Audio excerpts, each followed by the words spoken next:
roll in. Hello, Instagram.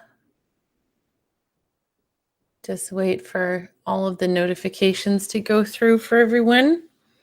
I know it takes a minute for once I get on live that everyone gets the little messages pop up. Hello, hello. Hello, hello, Instagram. Hello, Facebook. Hello, YouTube. No audio. Why is that?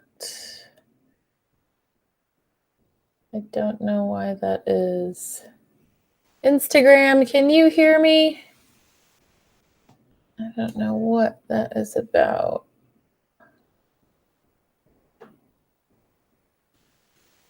Instagram, do you have my audio? Let's see. Is that working now?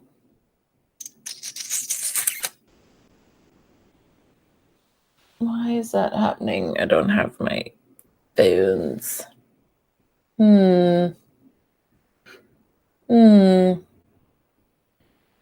Is it working? Okay, cool. Hi. I wanted to have a little opportunity here for any questions.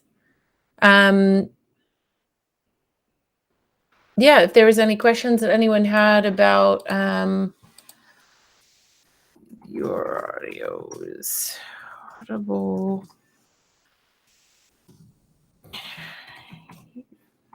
Okay, so let me go through the FAQs that I have for today. These are the questions that people were wondering about the parenting program and just questions that they had in general about the program. And I think the main thing that most people are wondering is it right for me? Like they think it might be right for other people or other situations. And so I just wanted to address some of those questions. So the first one I get a lot is, and by the way, feel free to to type in the comments box, or if you're on Facebook, to type in the comment section any questions that you have about anything, really, about the program, about parenting stuff. I'm just happy to help with whatever I can tonight.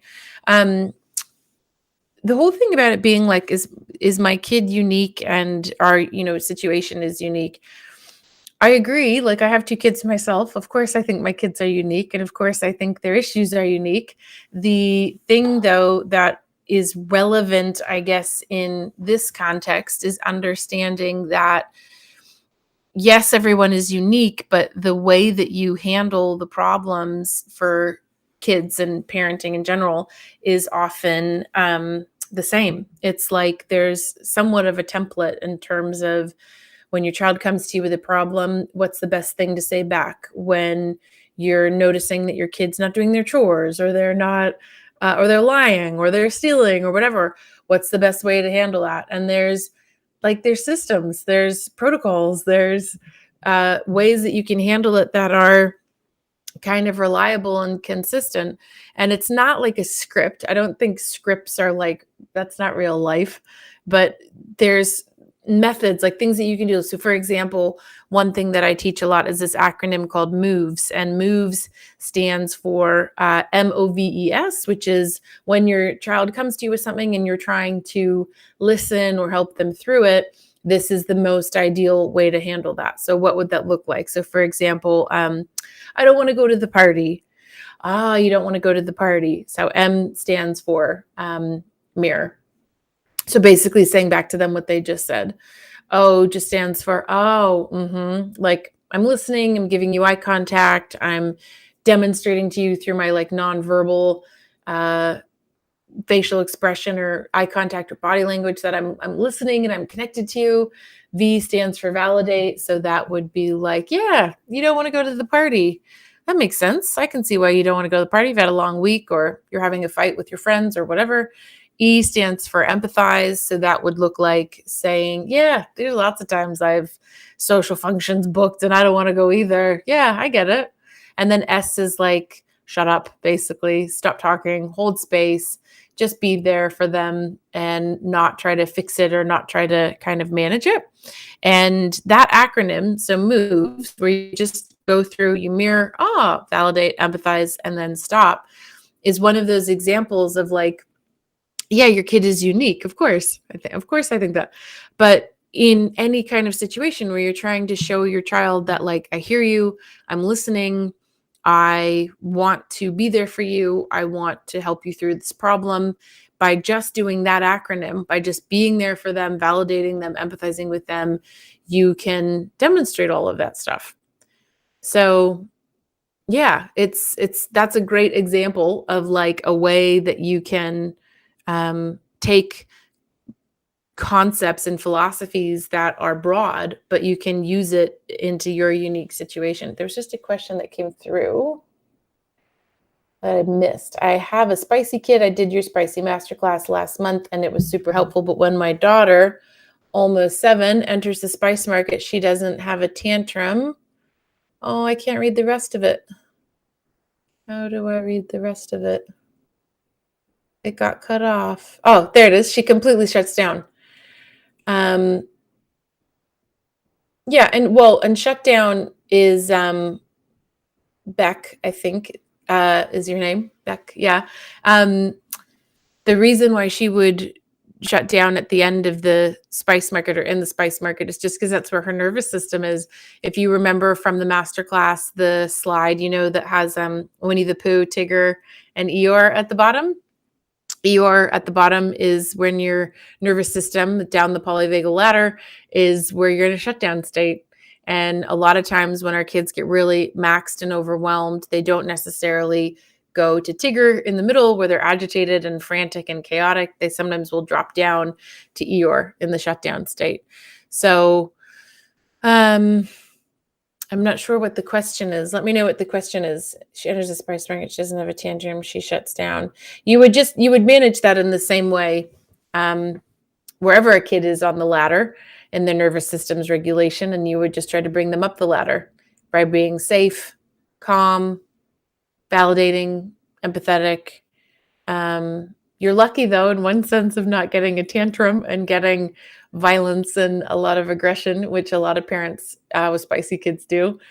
The shutdown state is often easier to manage. Ross Greene, who wrote this great book called The Explosive Child, talks about how there's lucky and unlucky behaviors. And he says that unlucky behaviors are like spitting, hitting, kicking, screaming, and lucky behaviors are crying or kind of getting sullen and withdrawn. Because when a child acts that way, like crying and stuff, you want to be there for them. You want to comfort them. You want to soothe them. But the unlucky behaviors are often quite alienating. So yeah, it's tricky. It's tricky dealing with spicy kids. I'm just wondering, let me open my Facebook chat if there's any questions that have come through there. The other thing I wanted to answer is a real common one, which is my partner doesn't agree with my parenting philosophy. Will this be too much work just for me? Or is this, doable to do the program by yourself? Nope. I would say probably the majority of the parents that are in the program now are either single parents or are the only parent who's on board. The other parent either doesn't want to learn much about parenting stuff or kind of is sort of dismissive of it. And that's really a large amount of the parents in the program are in that boat, in that camp, where it's sort of just them doing all the things and reading all the books and watching all the webinars and trying to implement all the strategies. And you know what we know from research? That is actually okay. Research shows us that it's actually only one adult that a child just needs. Obviously, the more, the better. Of course, having like a kid that can have like 50 safe, loving adults, that's the best. But research shows us actually, and this is Bruce Perry's work, if any of you are familiar with Bruce Perry's work, is that it's only one. A child needs one safe adult. That could be a teacher, that could be a family member, a caregiver, but just one. And if a child has one caregiver, one person that they feel safe and seen and supported by, that one person, they can grow up to be resilient, strong, mentally well people. You don't need to have a whole village. It would be ideal, and it surely is a lot easier when you have a whole village around you. But we're actually surprisingly having one adult is surprisingly doable and surprisingly okay for a child to get through.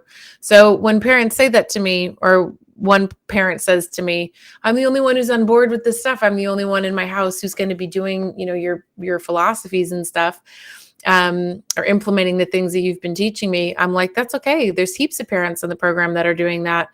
And that's kind of a cool thing too that I found with a lot of parents in the program is that real sense of community, that even if you're a single parent or you're in sort of a what I call like a solo parent situation where you might have another parent in the home, but you're really kind of doing it all. They're either too busy or disinterested in parenting. There's so many of those parents in the group that there's like a supportive kind of need that everyone meets for each other because everyone is in that kind of same boat. There's also a WhatsApp group for the single moms that they started. So there's that little bit of kind of fun that you can have that a lot of moms get a lot out of. But I think the thing to just reassure yourself is it's okay if there's just one of you that's on board with respectful parenting. It's okay if there's just one of you. You'd be surprised. I think when I think about working in the clinic with adults who were in situations like that as kids, one of the things that I'll often say to them when they're telling me about, say their parent was really aggressive and threatening and yelling and scary or whatever, they might recount a story like that. And then I'll go, wow. And like, what was your mom doing when that stuff was going on? Oh, mom was nowhere to be found, or she never had my back, or she always said that she never said anything. It was never addressed. And then talk about the fallout and the impact of that, right? And then when I think of adults where they tell me the story and then I go, and what did your other parents say about that? And they go, oh, mom was great. She was always telling me it wasn't my fault. I'm sorry he yelled at you. I'm sorry he spoke to you like that. Or, it's not okay that he said that to you. Like, she always had my back. She was always sort of repairing the stuff that he was saying, or, that one parent was always repairing what the other parent did that was hurtful. And I just think that's terrific, because then the child doesn't grow up thinking it's their fault, So take heart. Don't beat yourself up if there's only one parent who's implementing this stuff. Try to remind yourself that all we got to be aiming for is to be good enough. We're not aiming, none of us, like I'm not aiming to be mother of the year or win some sort of parenting trophy.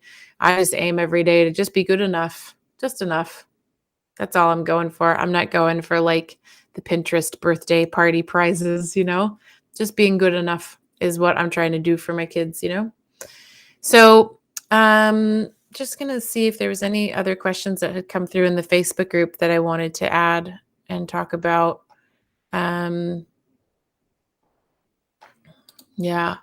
I think the thing that like kind of some of the stuff that I wanted to talk about tonight is it's a bigger conversation, like this stuff, talking about parenting and how we want to parent. It's a bigger conversation than just like a 1 hour webinar.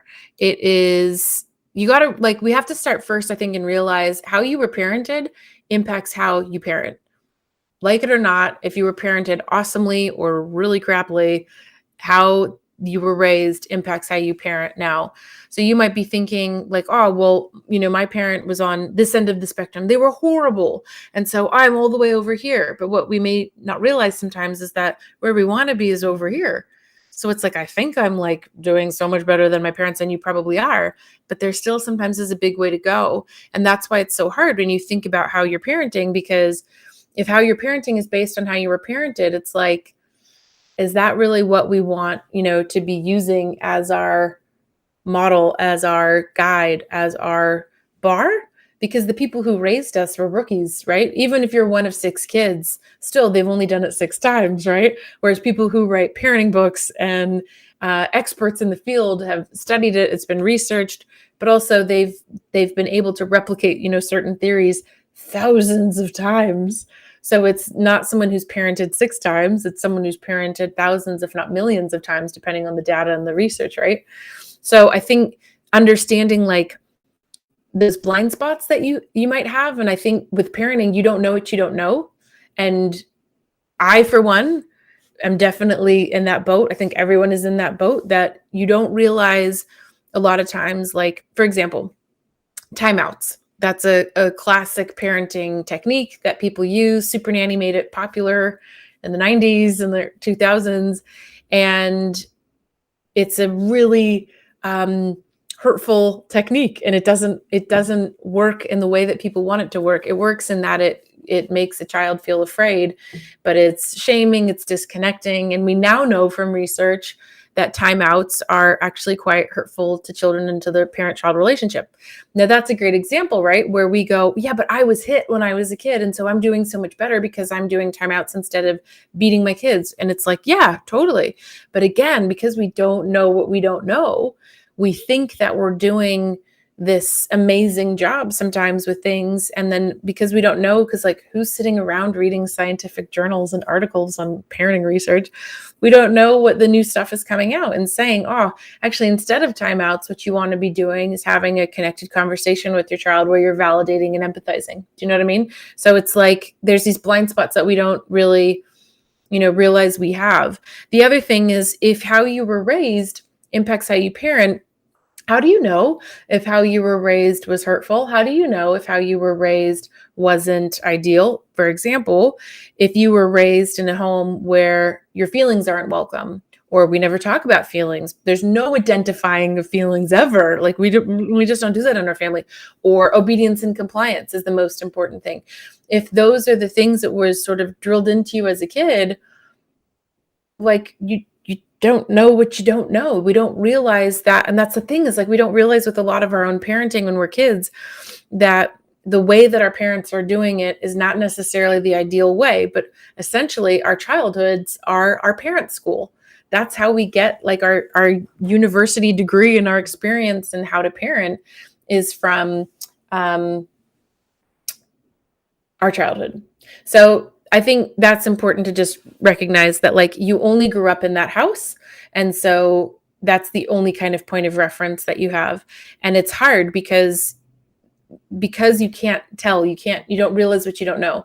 And so many parents in the program will tell me halfway through or at the end when they finish the whole thing, I had no idea. Like, whoa, I am so surprised. There were so many things that I was doing that I thought I was doing it great, and then found out, oh, that's what that was communicating. Oh, like shaming is a big one that a lot of parents tell me. I didn't even realize I was shaming. I didn't even think that I did that.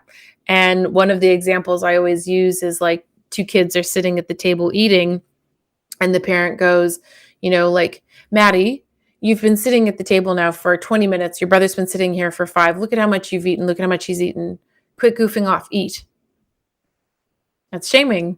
And that's like a small example. Another one might be you're at a store and your kid's having a meltdown or yelling or something, and then you go, can you look around? Do you see any other kids acting this way? Knock it off. Shaming. So there's all these ways that we shame our kids, and we often don't realize that. And the problem is the worst part of it is we don't realize how damaging it is, and how shame creates disconnection, isolation, armoring. It makes them pull away from us and makes them not want to talk to us. And a lot of times when I work with families where they say, my child never talks to me, they never open up to me, a lot of times it's usually, when I sort of dig a little bit deeper, what it comes down to, and like when you go down to the root, is the child felt shamed a lot, and that shaming is what led to the disconnection of them not wanting to open up to them and talk to them about stuff. And the antidote to shame is vulnerability, connection, and empathy. And when we are not operating from that place, what we often inadvertently are doing is shaming our kids, and it makes them not want to open up to us, So there's just, that's like a drop in the ocean. That's like the tip of the iceberg of all of the things that we do as parents that we don't even realize. We don't know what we don't know. The other thing that is important, I think, about the parenting program, or any kind of book or parenting philosophy is if you can get all of the caregivers on the same page. A lot of parents tell me that they fight a lot about parenting and parenting styles. And then having me kind of in the middle as the middleman then makes it be like, well, what does Heidi say? Or what does the program say? Or what did we learn in the Q&A call? Like I then become sort of the middleman, that it's not what mom says or what one parent says or the other parent. It's just, no, we're not going on you or you, we're going on the middle of what Heidi says or what the program says, and that can often lead to a lot less fighting and arguing. Because I think like ultimately one of the benefits of having been a therapist for such a long time is I'm playing the long game. I'm seeing your kids, your marriage, your family, your relationship. I'm seeing you 10 years down the track, right? Because that's usually when people will come to therapies, when stuff is falling apart. People don't tend to check into therapy when things are going great, right? So if I'm seeing people down the track when things are falling apart, what I've learned over the 20 years in my career is to turn around and go, what led to this? What has happened before? What was going on in the years before this moment that got us to here? And a lot of times parenting is a huge piece of it, that there's so much fighting about the parenting or the kid's behavior that puts then a lot of strain and stress on the marriage. And that's why I am so passionate about doing this sort of stuff on the front foot and being preventative about it, because when you're preventative about it, you're just saving yourself so much pain and anguish down the track, right? It's like the gym and like looking after our health. Like, why do we join the gym? Why do we, try to eat healthy and look after our bodies? Like, because we're trying to not get sick. We're trying to stay well. We're trying to live long. And in that same preventative method that we use for our bodies and looking after ourselves, it's like, why don't we do that with parenting? Why don't we do that with our mental health? Why don't we catch it here rather than waiting till it gets to here? And I think the biggest catalyst of why I built the program and where this came from was working with adolescents and working specifically with suicidal teenagers and self-harming adolescents. That is such a intense experience. It is so painful. It is so hard to bear witness and be present to families struggling in such an intense way, that I think part of it was like, I don't want to feel like this anymore. It's so upsetting when you walk through that with a family, that I got really passionate about, how do I go, again, front foot, how do I go back in time to help these parents and to help these young people so we don't get to that point where they don't want to be here anymore. And the crux of it, the key thing that I always kept coming back to in private practice, so this is before I started doing any like teaching stuff or building courses, but in private practice, was the connection. The connection always sucked. Like the relationship, the connection between the parents and the child was just so consistently off. And I started to then research it more and try to understand more. Why is it like this? Like, what are these parents doing? What are they not doing that's making these kids then end up wanting to die? And that's when I then started to see these patterns and delving more into research and trying to unpack it more. Like, I had the research in terms of like my clinical experience and being in private practice, but then going this route, I started to see, oh no, like this has been studied. Like, this is a thing. There's like bullet points of like what leads to that and what doesn't. And that's when I just was like, I need to teach people this. I think I got sick of like meeting so many people that I was like, this would have been so preventable. Like, if I had just met your parents when you were 5, or if I had met your parents when you were 10, we could have avoided this whole thing from happening, Or we could have improved it massively in how they supported you through that, And so that's why I then became so passionate about this whole prevention concept and teaching parents up front, this is everything you need to know about parenting. This is everything you need to know about how you help your kid manage anxiety, how you help them manage their anger and their big feelings, how you deal with sibling rivalry, how you deal with chores, how you deal with consequences and discipline. All of that stuff, it was so clear to me and apparent. There's like one way to do it that like always ends up in like drama and tears and disconnection and like teenagers who hate their parents. And then the other of teenagers who tolerate their parents or like their parents, go to them when they're in trouble And then it was so polar, like, wow, there's such a difference. And then when I started digging into it, I found this study, or I heard about this study from Brene Brown at a seminar she gave years ago, way before COVID. And it like exploded my brain. And what this study is I think it came out of Harvard or Yale, one of the Ivy Leagues on the East Coast. And the study was they followed kids from birth to age 55. So a 55-year study. And what they found at the end of that was these two significantly different kind of outcomes that people had. They had in one group this really high levels of depression, anxiety, divorce, just high rates of suffering and mental health issues, eating disorders, all sorts of stuff, big, big, big high levels. And then they found in the other group, it was sort of like split. And then the other group, there was really, really low levels of all of those things. Still anxiety and depression and mental health issues and eating disorders and divorce and blah, blah, blah, but significantly lower. And then the thing that they found, the correlation, okay, between the group with the high levels and the low levels is these guys, the high levels, were all parented the same way. And these guys with the low levels were all parented the same way. And specifically, this group was raised with an authoritarian, strict, tough kind of parenting style, a shame-based parenting style. And this group with the lower mental health issues had a more connected, compassionate, loving parenting style that they were raised with.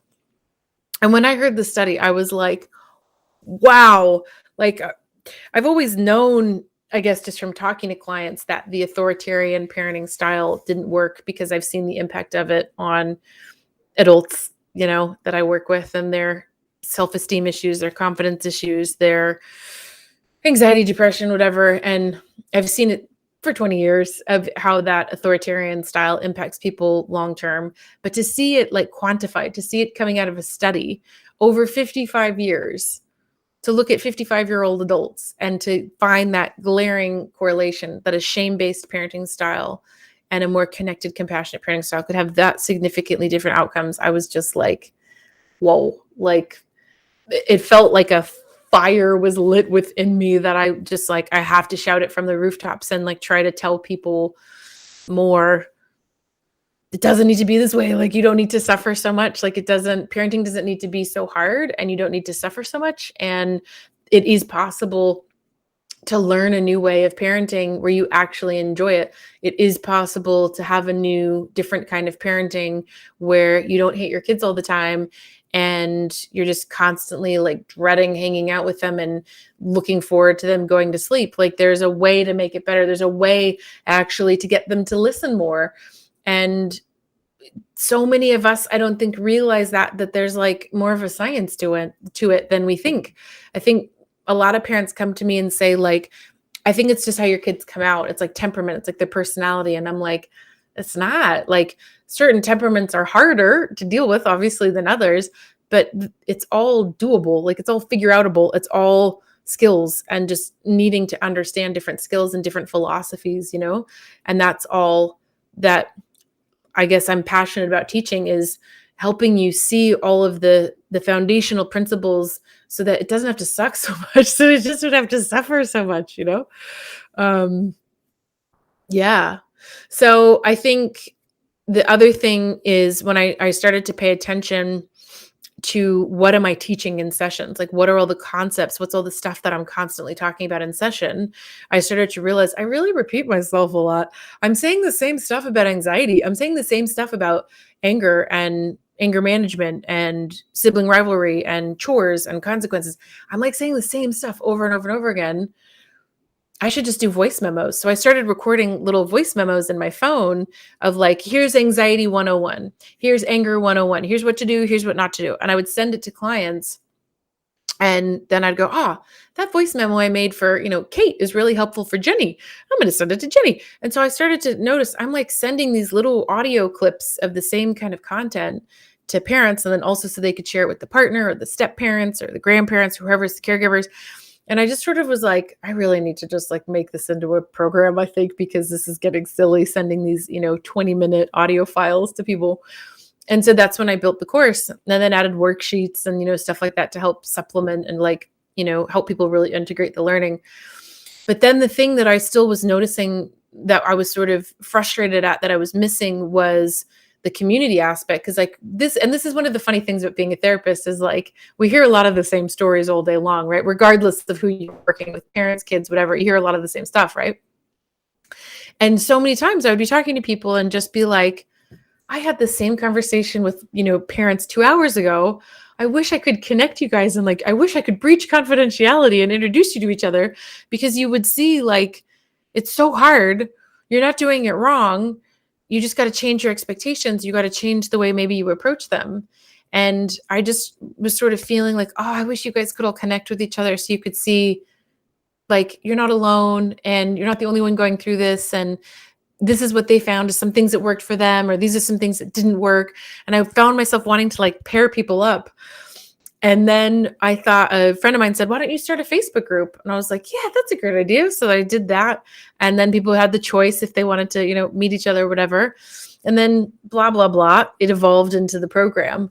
But the coolest thing that we added, which I think is like the catalyst and is the game changer of the whole thing, is the weekly Q&A calls. And the weekly Q&A calls are twice a week. And the reason why that is cool is because whenever you're trying to change anything, cooking lasagna, skiing, gardening, whatever, if you leave it with a big gap in between lessons, like say skiing lessons or French lessons, it's too much of a gap in between. It needs to be more immersive. It needs to be more momentum and continuous for your brain to really get the hang of it, right? Like if you think about it, if you went skiing one time at, like once a month for a year, that's 12 times, right? Versus if you went and stayed on the mountain for 12 days in a row, you're going to be way better. Do you know what I mean? At the end of that 12th day than you would at the end of the year. And that's what I started to see was people need like real-time support. They can't wait 2 weeks or 4 weeks till we see each other again. They need to touch base more frequently. Like they need to touch base like weekly. But to see a clinician weekly, like, and any of you guys would know if you've tried to find a psych in the last 6 months after COVID, like all of us, our books are full, wait lists to the moon, just so hard to get in anywhere. And so I found like if I wanted to work with someone weekly, it was impossible. If I wanted to see someone twice a week, totally impossible because nobody has that kind of availability because our books are all full, right? But then when I started realizing, I could do groups and I could put people together on a call and I can do it anonymously. So it's like cameras off. So you don't know who's on the call and you can feel kind of free to be honest about what's happening for your kid. And you don't have to be in shame or worried that like so-and-so from school is going to know that you're on the call or that your kid's having issues with whatever. It's totally anonymous. I can unmute you if you want a dialogue, but you don't have to. You can submit the question before, so I can read the question on your behalf and then just answer it. You don't necessarily need to be there live, and then you can just listen to the replay. But like I started to find that doing the Q&A was like game changing because then people were talking to me weekly, sometimes twice a week. So like if you're trying to change your parenting or like troubleshoot issues with your kid, to be able to just basically pick up the phone and call me twice a week, on these calls, that's insane. Like that's so helpful. That's so much support, so much more support than you would be able to get in private practice in like a clinic setting, So that the Q&A calls was just, and the families that then I started doing that with, doing the group calls and giving them the content, like the videos with all the strategies, like the practical stuff. And then the Facebook group to have that community thing. That's when it was like fireworks, explosion. And that's when I realized this is the most effective model. Like this trifecta is the most effective method. Because the thing that I realized when I used to only work with kids is if there's 168 hours in a week, someone sending their kid to me for one of those 168, like I'm good and I can do great work in that 1 hour, but that's pretty ambitious to think that me as a stranger and an outsider can have such a magical impact on a kid for 1 hour out of 168. What I think is more effective and helpful is when parents are skilled up, parents are given the tools, parents are given basically my brain, boop, put into yours. And then you have my brain, my skills, my tools, the same ones I use with my kids and research backed, blah, blah, blah, that you then have 168 hours in a week that you're helping your kid. It's like, this is math, man. Like it makes sense that essentially a kid is getting like 168 hours of adequate support and intervention rather than 1 hour a week. Do you know what I mean? So that piece, then when I started implementing, doing this sort of trifecta thing of the program content, the calls, and the Facebook group, and parents were feeling just so much more supported and confident. I think that's one of the things I hear a lot from parents is they just don't feel totally confident in the decision that they're making. It's like, am I screwing up my kid? If so, how badly am I screwing them up? And they'll say like, it's so comforting to just know that I have been given like all the tools and the modules that I have, downloaded into my brain. I know all the content, but then I can always check in with you, Heidi, when there's something that's gone on, like the teacher did this or their friend did this or my kid did this. I'm so embarrassed, or I don't know what to do. How do I handle this? Or my kid, punched my cousin's kid. I don't know what to do. To know that you can like touch base with me on the calls or look it up in the modules or listen to old Q&A calls, whatever, you can find the answer. Oh, like that just gives us so much more certainty. That gives us so much more comfort. It gives us so much more a sense of control that I'm able to find the answers to my questions. And I then feel confident that the way that I'm showing up for my kid or the way that I'm helping them is what they need or more aligned or closer to what they need. And that is where the whole program kind of came from. And a huge part of like my kind of passion with this is working with parents who know like something needs to change, but they can't quite work out what it is. And so they're like, I see that there's a flaw. I see that there's a problem, because what's the definition of insanity, right? Doing the same thing over and over and expecting a different result. And they're like, my kid is 7, my kid is 13. I've been doing the same thing for all of these years. I've been parenting them in either the same way I was parented, or I'm trying to do it different and nothing's working. My kid has these issues with whatever. I don't know how to help them. And I'm like, yay, I'm so glad you're here, because that means you're ready to try something new. You're ready to try change. You're ready to shift, and you're ready. And that's great. And then those same parents will often say to me, I am ready, but I'm also really scared because I'm feeling like this change thing is going to be confronting and it's going to be hard work. And to that I go, it will be confronting. Yep, it is going to be work. But I always say you're going to pay either way, right? Either you pay in meltdowns and tantrums, or, like on the back end, or you pay on the front end by taking an extra 5 minutes to help talk to them about something so that you keep the tantrum from happening. Does that make sense? So if you're going to pay either way, you're either going to, it's sort of like you're going to pay for therapy later, or you're going to pay now in, investing in a program like this where you get the support and the tools that you need so that you don't end up seeing me when they're teenagers and things are exponentially harder. And then to that question, in case you're thinking it, because I get that all the time, but Heidi, my kids are teenagers. I've screwed up. It's too late. It's, the ship has sailed. No, it hasn't.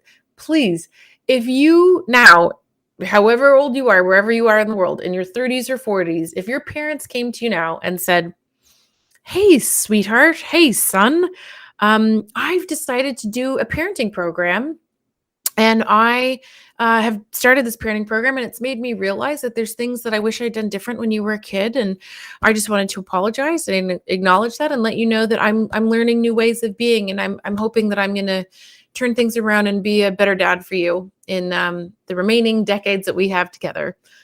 Who would turn that away? Who would be like, I don't want to hear that? Like, any of us would hear that and be like, that is so amazing. Like, thank you.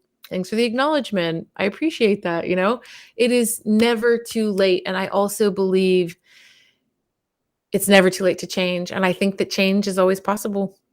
I do. I'd be a really crap therapist, I think, if I thought people couldn't change. I think that change is always possible. And I think it's always amazing whenever a parent is like, I want to change. I want to do it different. I just don't know how. And I'm like, that's okay. I know how. You don't need to know how. Just like come hang out with me and I will teach you and I will show you. And it's doable. Like I feel like a hope bringer. I want to just show people It's possible. Change is possible. And there's so many, like, the testimonials I had from the parents, the students in the program this week, like all the parents that we spoke to, like, can attest to that and go, it is possible. I know when you're starting, it feels like you don't know what to do and that my family's broken. Nah, or our kids are too old, or whatever the objection is that you have, that it's like, it's not going to work for us. So many of the parents I spoke to this week that we did lives and stuff with were saying, like, yeah, I totally thought that was me, and realized that's not true. Like, change is totally possible, and I can learn a new way. And then what happens is I learn a new way and my kids will respond, and we can change the relationship. We can heal the relationship. It's possible, it's totally possible. The other thing I wanted to mention was, I don't hate on any parents that are parenting old school, or grandparents, for how they did it, how they rolled. If we don't know what we don't know, then that makes me believe that you prior till now, or your parents or your grandparents, were doing the best they could at the time with the information that they had. I don't think anyone really goes into parenting maliciously to go, I really want to screw up my kids. I really want to, be a jerk. And I don't think it works like that. I think it's just unconscious. I think that the way that parents are parenting is not intending to be malicious. It's like, I really thought I had your best interest at heart. I'm just trying to be the best parent I can be. And that I don't like, so I don't hate on grandparents. I don't hate on past generations of how they did it. I think the world was a lot different then. Scarcity, war, trauma. I mean, the amount of people walking around with undiagnosed PTSD, there's a lot. So I think it's just not fair to hate on the past generations. But that's what I think is so cool about doing a program like this, is being a cycle breaker, like stopping the generational trauma, like stopping the painful parenting generational cycles that have been passed down in your family for generations. Like, you can be a good ancestor. How amazing is that? Like, it could stop with you. That's so cool. That's so amazing. Like, to be a cycle breaker, to be one in your family that does it different, that goes, you know what? I'm not going to raise my kids the way that my parents and grandparents and generations behind me have done it. I'm going to raise my kids respectfully. I'm going to raise my kids to grow up to have really high levels of self-esteem and confidence, and low levels of depression and anxiety. I want to really set my kids up for failure, or not set them up for failure. I want to set them up for success. And I'm going to be a good ancestor. Like, that's so cool. But it doesn't, like, that just doesn't happen randomly, I always think of that Desmond Tutu quote that says, there comes a point where we need to just stop pulling people out of the river, and we need to go upstream and see why they're falling in. That is the quote that I think about a lot with families and a lot with parenting. Why are they falling in? What's happening to our kids and our youth? And, like, if you think about COVID and the impact of the pandemic, it's young people, it's kids that are the most impacted. What the research is showing us so far, globally, everywhere in the world, the group that is the most significantly hit mentally with their mental health is not old people. It's actually the demographic. I think it's between 12 and 21. Like, it's young people. They're the ones that are struggling the most with their mental health, their friendships, their conflict management, all sorts of that stuff. And so I think, like, when is there going to be a better time than now? Like, 'cause so many of our kids are struggling right now. Now is, like, the best time, And, like, I also think about, like, what's the cost if we don't do anything? Then what? Like, this program's not going to hurt. Yeah, it costs money, but the way that I view it is, like a lot of things, it's an investment in the future. It's an investment in health. Like, we pay gym memberships, that a lot of us don't even use. Like, I don't, but, like, do you know what I mean? Like, it's an investment in the future. It's a way to catch people now before they fall in. It's a way that I know I'm doing everything I can, so that I don't have to end up there with my kids, Yeah. So I think if you were raised by parenting experts, good on ya. I'm happy for you.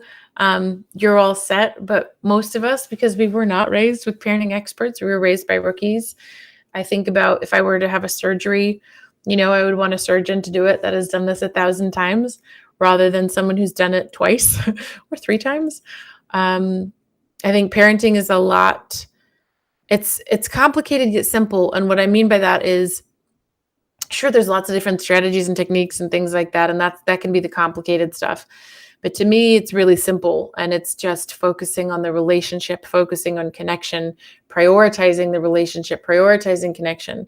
The tricky bit is the how, right? We all can agree that, like, yeah, the relationship matters, but I think that's where it gets tricky is, yeah, but I don't know how to do that. I don't know what that actually looks like. Like, what's the breakdown? And that's what I did in the program and wanted to be able to teach people, is that it's actually really stepable. It's really stepped out, and it's like a path. It's a framework of how you prioritize connection, because it's hard to prioritize connection, especially when your kids are yelling or hitting or not listening to you. It's hard to prioritize connection, especially if you have a neurodiverse kid. If you have a spicy kid whose brain is wired just a bit differently, then it's even exponentially more hard and tricky, because their ability to regulate isn't there, their emotional awareness isn't there, and it's hard. It's really hard. But remember too, like, all of the stuff that I teach, like all of this parenting stuff, this wasn't around really until recently, because parenting wasn't really even studied until the 60s.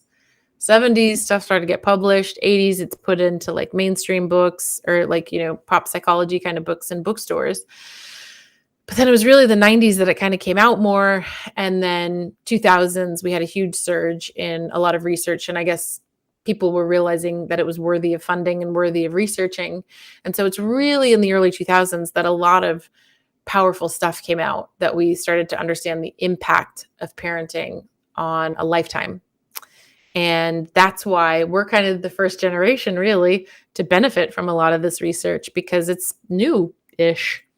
To come out then. We're really the first ones that are in our, 20s, 30s, and 40s are the first ones that are able to kind of implement a lot of the stuff that has come out of research. And yeah, so I think if you're thinking about joining the program or you're on the fence, I think the thing that is probably the last, like, kind of thing holding a lot of people back, I would say, is the cost, is the one thing that most people would say at the end when they're like, I'm with you. I drank the Kool-Aid, Heidi. I'm on board. It's just the cost I can't get past. I always think about the analogy of, you can't put the toothpaste back in the tube, that if we wait to learn all of these skills, if we wait to see if it just works itself out, if we wait in the hopes that it'll just get better as they get older, if you're struggling now, like, obviously if you're cruising and life is great, then like, have a nice life, like you're fine. But if you're feeling like, I'm struggling, I hate my kids, I hate parenting, they're really suffering, they have a lot of mental health issues, then I'm like, come on down, man. Like, what are you waiting for? Because it doesn't just magically get better, like, you have to change something. You have to have some sort of catalyst in there if you want stuff to be different. It's not just going to be different magically, or because they get older. I would say for a lot of families, adolescence is where it gets harder, because you lose the illusion of control even more so when they're teenagers. You think you have control when they're little, but control is really just an illusion. When they're little, you can pick them up, you can put them in their, crib, you can put them in their room and stuff like that. But when they're 15, they can just walk out. When they're 15, they can tell you that they're at their friend's house, but they could really be somewhere else. When they're 15, they have access to drugs, alcohol, lots of different things. And again, I'm playing the long game. And what I'm aiming for is kids that want to be connected to you when they're teenagers. And that doesn't just start at 12. Like, if you want to connect a teenager, it has to start when they're younger. And so if you're already having trouble now when your kids are younger, like, please change something. Please try something different. If that's this program, if that's something else, but just try something different, because it's not just going to get better randomly, like, there's something has to shift if you want things to shift, And so it's like, investment has to be made somewhere. Either you're going to invest now in a program, a book, a webinar, a something, or you're going to pay later in therapy or other stuff that ends up being more painful and more suffering, in another way. So Yeah, I think the younger the better. Obviously, everything the earlier the intervention, the better, but it doesn't really matter mm, in the context of this program. If you're thinking about doing it, we have parents in the program that have kids that are in their 30s. We have parents in the program that have kids that are teenagers, 1 year old, 3 year old, 5 year old. And the thing that they will all tell you is when I first started, I thought the age was going to matter. And I would listen to Q&A calls and think, oh, they have a kid who has an age that is irrelevant to me. I have a 17-year-old and they're talking about a 3 year old, or I have a 3 year old and they're talking about a 17-year-old. And what they all say in time is, I actually really like the fact that there are such different ages on the calls, because